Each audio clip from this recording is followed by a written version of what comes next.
Good morning students. आइए हम लोग chapter 8 the world of growing knowledge को आगे बढ़ाते हैं। इस चैप्टर को हम लोग रिवाइज कर रहे हैं।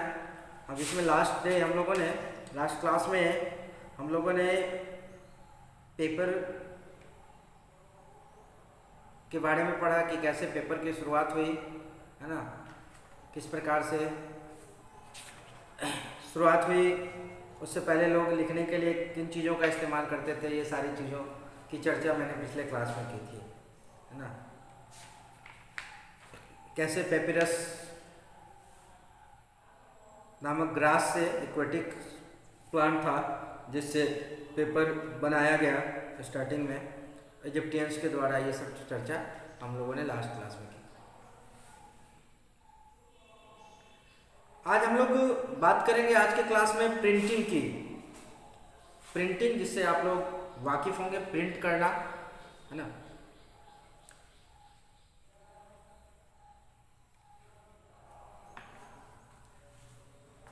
Before the art of printing was developed, all the books were written and compiled painstakingly by hand.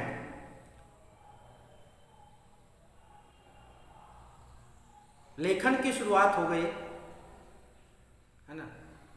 लेखन की शुरुआत हो गई, लोगों ने लिखना सीख लिया। आपको इतिहास बताया गया किस प्रकार से लेखन की शुरुआत हुई, राइटिंग की शुरुआत कैसे हुई, है ना।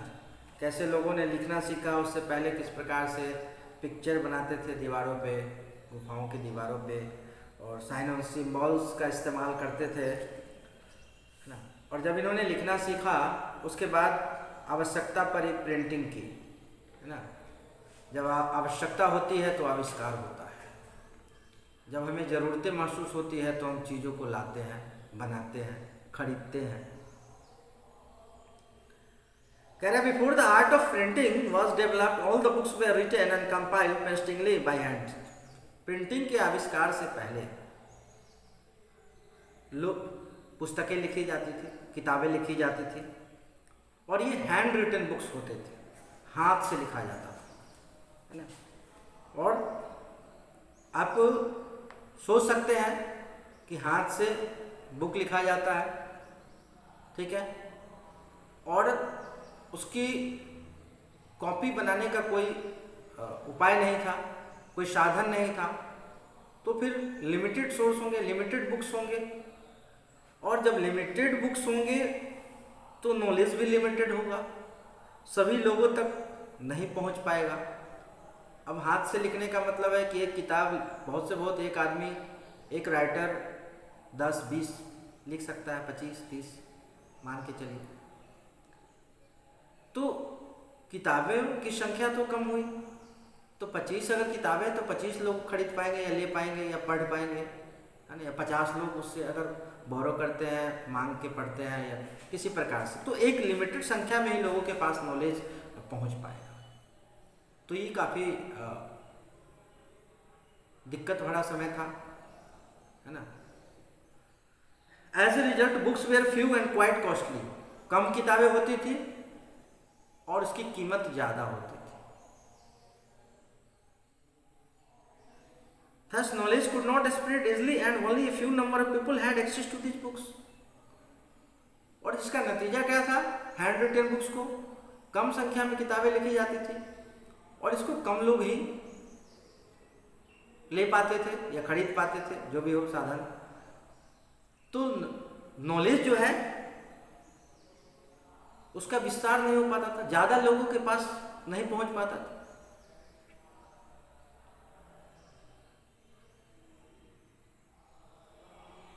तो एक बहुत बड़ी समस्या थी।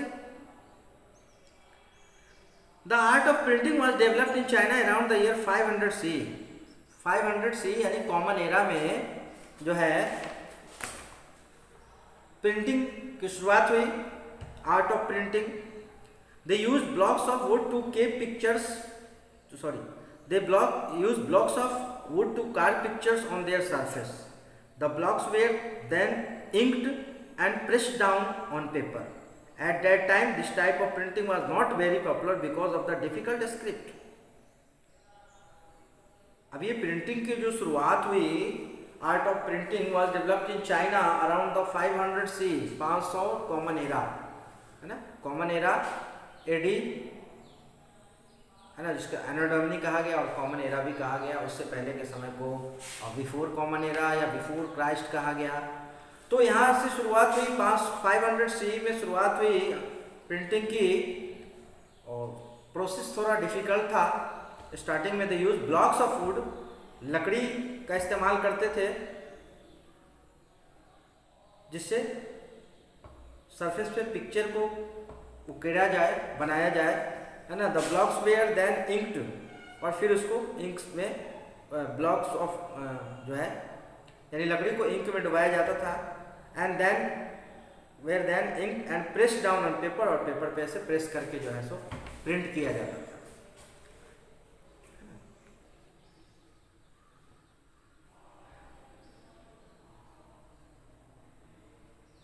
जैसे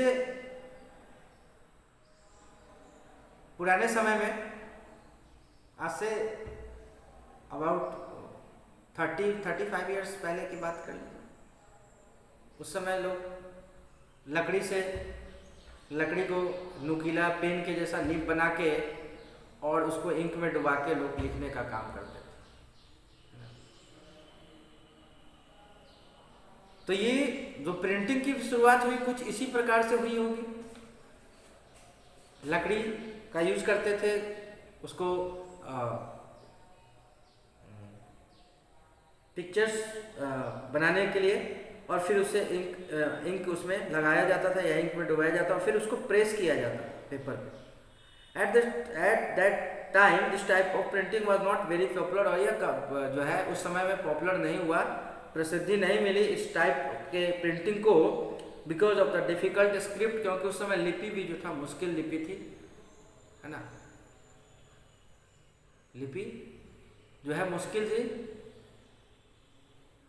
और इसीलिए यह प्रिंटिंग का जो टाइप है वह पॉपुलर नहीं हो पाया, प्रसिद्धि इसको नहीं मिल पाई, लोगों के बीच नहीं फैल पाया, है ना। It was John Gutenberg of Germany who invented the first printing press in 1455. Germany के जॉन गुटेनबर्ग जिन्होंने फर्स्ट प्रिंटिंग प्रेस की शुरुआत की, का आविष्कार किया, कब किया? 1455, 1455 ईस्वी में, यानी आज से लगभग मान के चलिए आप 550 करीब वर्ष पहले, ठीक है, की शुरुआत हुई। He used lead molds of the alphabets. He made hundreds of molds of each letter, है ना।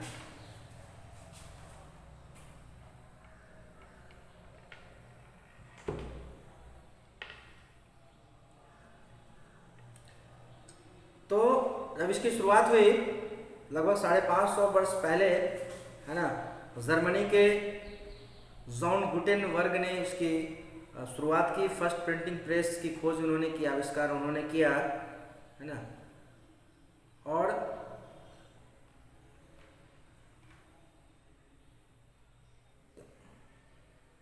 he used lead molds of the alphabets, ढांचा तैयार किया उन्होंने, अल्फाबेट का एक ढांचा तैयार किया। He made hundreds of molds, सैकड़ों ढांचा तैयार किए गए इनके द्वारा, लेटर के, अक्षर के। This letters could be arrange to make words, और इन ढांचे को वर्ड्स बनाने के लिए अरेंज किया जाता था। जैसे हम लोग कैसे अरेंज करते हैं लेटर्स को, जंबल वर्ड करते हैं हम लोग, अरेंज करते हैं सीरियली और मीनिंगफुल वर्ड बनाते हैं, सेम उन ढांचे को यानी मोल्ड्स को अरेंज करके लेटर बनाया जाता था। After this ink was applied on the letter mold and this mold was pressed with hand on a smooth surface. ढांचा तैयार कर दिया गया, लेटर का ढांचा ऐसे तैयार कर दिया गया, फिर उसमें इंक डाला गया, ठीक है। Ink was applied on the letter mold with hand on a smooth surface or paper. These molds could be reset and reused afterwards to print some other matter. और इसको फिर हटा के फिर दूसरे वर्ड को टाइप करने हैं, प्रिंट करने हैं, फिर ढांचे को हटाया, फिर दूसरा वर्ड, फिर उसको अरेंज किया, है ना। तो उसका इस्तेमाल बार बार किया जाता था। The Gutenberg Bible was the first book to be printed in this method, और इस मेथड से जो पहला बुक था वो था गुटेनबर्ग बाइबल, जो प्रिंट किया गया इस मेथड से। गुटेनबर्ग प्रिंटिंग प्रेस से इस बुक को प्रिंट किया गया। It was printed on sheep skin, है ना, and not on the paper which we use today. किस पे इसको प्रिंट किया गया? भेड़ के खाल पे, स्किन पे इसको प्रिंट किया गया, पेपर नहीं, पेपर पे प्रिंट नहीं किया गया इसको, भेड़ के खाल पे इसको प्रिंट किया गया। The printing press has brought about the revolution in the field of writing, और प्रिंटिंग प्रेस की का आविष्कार हुआ और ये बहुत बड़ी क्रांति, लेखन के क्षेत्र में एक बहुत बड़ी क्रांति आई। अब मैंने आपको बताया कि हैंड रिटन बुक्स होते थे, लिमिटेड नंबर्स, लिमिटेड क्वांटिटी होती थी इसकी, तो लोगों के पास किताबें पहुंच नहीं पाती थी, बहुत कम लोगों के पास पहुंच पाती थी, तो नॉलेज से वंचित रह जाते थे लोग, जानकारी नहीं मिल पाती थी लोगों को जानकारी नहीं मिल पाती थी, है ना। तो जैसे ही प्रिंटिंग प्रेस की शुरुआत हुई, प्रिंटिंग का काम स्टार्ट हुआ और एक बहुत बड़ी क्रांति आई लेखन के क्षेत्र में। It is now possible to produce more and more books and very low cost and very large scale. और प्रिंटिंग के आने से क्या फ़ायदा हुआ कि किताबें छपनी शुरू हो गई, जो लिमिटेड क्वांटिटी में होते थे अब वो लाखों की संख्या में छपने लगे, है ना। कॉस्ट कम हुआ उसका, ठीक है, कॉस्ट को कम किया गया। जो पहले मैंने बताया कि हैंड रिटन बुक्स का कॉस्ट ज़्यादा होता था, तो उसका कॉस्ट को कम किया गया और बड़े पैमाने पे जो है छपाई शुरू हो गई। और जैसे ही बड़े पैमाने पे बुक्स की छपाई शुरू हुई, प्रिंटिंग शुरू हुई, लोगों के पास बुक्स अवेलेबल होने लगे, लोगों का ज्ञान बढ़ना शुरू हो गया। The modern printing processes use computers to publish colorful magazines, newspaper and books in any number. We can now print even without a press. This is called DTP, desktop publishing. Printing has enabled us to bring out books in a large number. It has also made preservation and spreading of knowledge possible. अब जब printing press की शुरुआत हो गई, printing का काम start हो गया, तो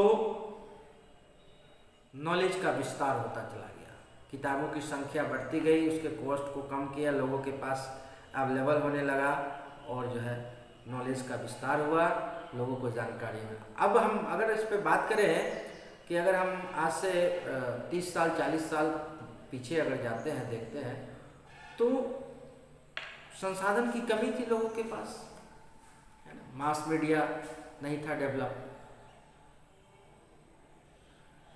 तो लोगों के पास जानकारी कम होती थी, लोगों के पास जानकारी कम होती थी। लोग रेडियो के माध्यम से घटनाओं के बारे में जान पाते थे, वो भी सभी लोग नहीं जान पाते, सभी लोगों के पास जानकारी नहीं होती थी घटनाओं की, है ना। कुछ लोगों के पास ही वो होती थी, क्योंकि सभी के पास साधन उपलब्ध नहीं था। और जैसे जैसे आविष्कार होता गया चीज़ों का, लोगों के पास नॉलेज बढ़ता गया, जानकारियाँ बढ़ती गई। प्रिंटिंग प्रेस के मामले में भी यही हुआ। प्रिंटिंग के मामले में जानकारी पहले कम थी, हैंड रिटन बुक से प्रिंटिंग की शुरुआत हुई, जानकारी बढ़ती गई, नॉलेज का विस्तार होता गया, है ना। धीरे धीरे डेवलपमेंट होता गया और आज के ज़माने में, है ना, मॉडर्न टाइम में मॉडर्न प्रिंटिंग प्रोसेस से प्रिंटिंग की जाती है। कलरफुल बुक्स, कलरफुल पेपर्स तैयार किए जाते हैं, है ना, डिफरेंट टाइप के। डेस्कटॉप पब्लिशिंग की शुरुआत हो चुकी है, ठीक है।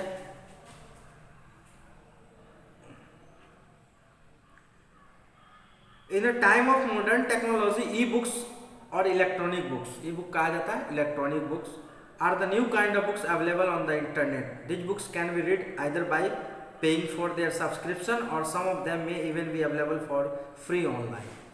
अब इलेक्ट्रॉनिक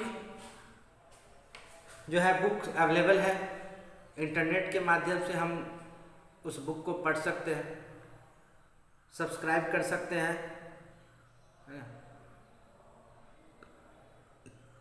कुछ फ्री भी क्लासेस हम कर सकते हैं या बुक्स को पढ़ सकते हैं। देम मे इवन भी अवेलेबल फॉर फ्री ऑनलाइन, है ना? फ्री ऑनलाइन क्लासेस भी होते हैं, ठीक है, आप कर सकते हैं फ्री ऑनलाइन क्लासेस। तो इसी तरह से बुक भी जो है इलेक्ट्रॉनिक बुक, जिसको ई बुक्स कहा गया, are the new kind of books available on the internet. Internet के माध्यम से, इंटरनेट के उपयोग से हम इन बुक्स को पढ़ सकते हैं और जानकारी हासिल कर सकते हैं।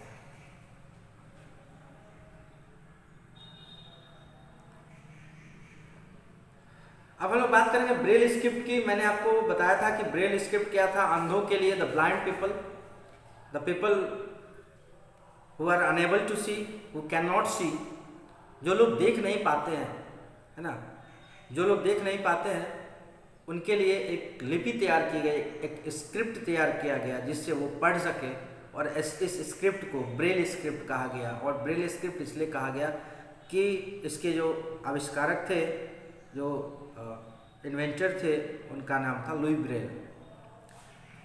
तो उन्होंने इसका आविष्कार किया ताकि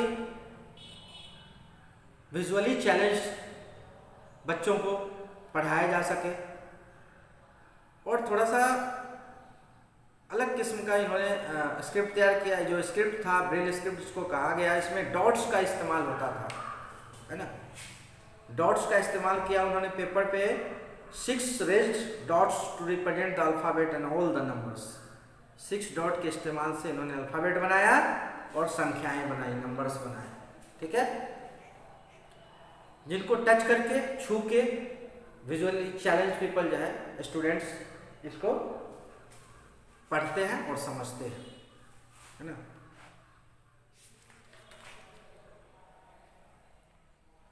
अपने फिंगर से टच करके इस लिपि को, इस अल्फ़ाबेट, इस लिपि को जो है, और उसमें लिखे गए जो अल्फ़ाबेट है उसको पहचानते हैं छू के, है ना। उस डॉट्स को उस तरह की उनको जानकारी दी जाती है कि कैसे, किस डॉट, कैसे कौन सा लेटर बनेगा, तो उनको यह समझाया जाता है, और फिर वो छू के वो समझ जाते हैं कि A B C जो भी लेटर लिखा है वो समझ जाते हैं उन चीज़ों।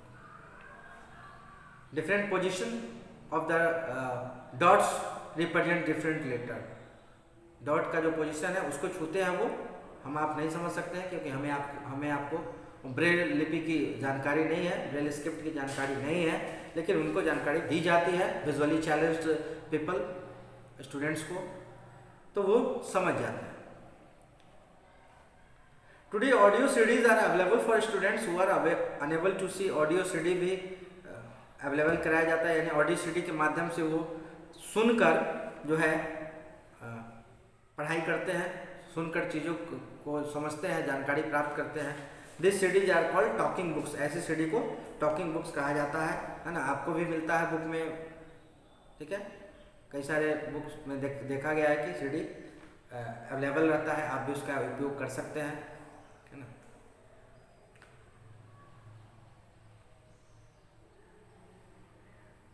आप उसको सुन सकते हैं।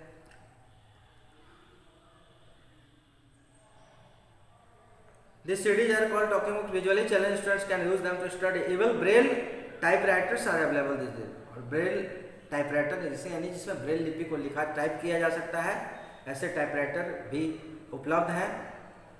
All these things have proved very useful in the education of people who cannot see. और ऐसे लोगों के लिए जो देखने में असमर्थ है, उनके लिए कई सारी सुविधाएं दी गई, है ना, जो वो भी आसानी से शिक्षा ग्रहण कर सके, वो शिक्षा से वंचित ना रह सके, ठीक है।